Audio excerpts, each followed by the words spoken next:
there's a lot of fighters ask themselves, right, and a lot of athletes in general. I think I always ask themselves like, why do certain people have a large following and others don't? A lot of fighters, sell tickets and some don't, even though their records aren't crazy good. Um, and I think you just understood that, you know, you just need to become a brand, right?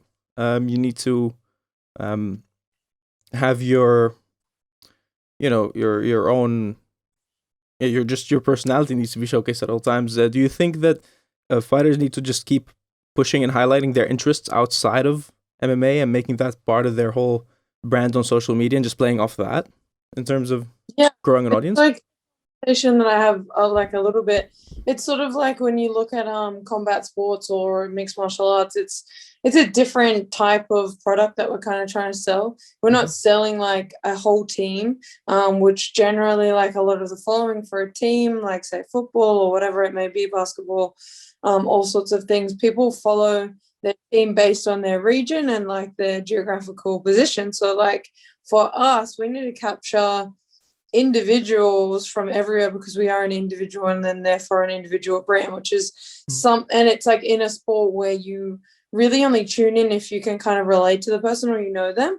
Not always, like a lot of the time people will just tune in because they remember that like they like fighting for one, and then sometimes just because they remember the person's last performance. But like most of the time you really like a lot of those people with the bigger personalities have more viewers because those viewers can like relate to them Hmm. personally. Therefore, they feel like they know them, and I feel like social media and like this current age and stuff, you really have to be brand aware and like work on that other aspect so that people can like put a little bit more effort in to make sure that they don't miss your fights. And because at the end of the day, that's the product that we need to sell, and therefore like it obviously ups your worth financially and just like as a brand in general, and then or you can obviously create more revenue out of it. So it's like it's the weirdest sport where like sometimes not the best fighters are actually like the more popular Yeah. in a sense. Yeah, which is Yeah. weird, but like it's something that you can definitely capitalize on and But something you got, hopefully. yeah. Sorry, yeah, continue. No, you're right. Yeah, so for example, like you see the surge of Jorge Masvidal, for example, like he had a different route and only came into his prime, later on, or at least prime in the sense of like fan base.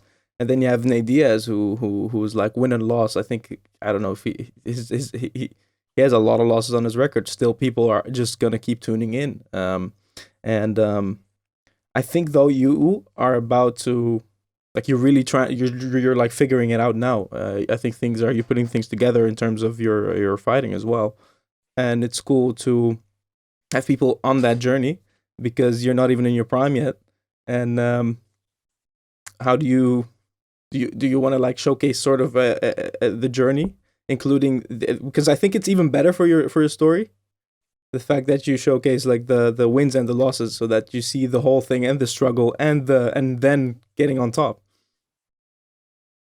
I think it just like it gives you more experience too. Like I think once, not saying that I enjoy experiencing my losses, but once you have experienced it, you obviously learn a lot more, and therefore you can kind of take all those lessons and the things that you learn in your next performance. And of course, like I think a lot of people say they learn a lot more from their losses than they do their wins. So, not saying that it's something that you should do regularly, but like you're saying, I mean, I'm the youngest in the top 10, so I'm not necessarily like in any major rush to sort of fast track everything and everything be perfect. I Hmm. just kind of want to be the best athlete and the best champion that I can be, in as many promotions as possible. So if that destination doesn't change, I think early days, like losses used to obviously deter me so much, and I wanted to quit, etc., etc. Um, but like I think now, after the last few losses and knowing that they were very like fine line kind of losses, and it's not like I don't deserve to be there. It's not like I'm not improving. It's not like I don't go in there clear headed, etc., etc. And like I'm trying to like constantly evolve. Then I'm not taking the losses as personally. I'm not Yeah. like wasting extra energy on them. Because at the end of the day, I kind of know that the destination hasn't really changed.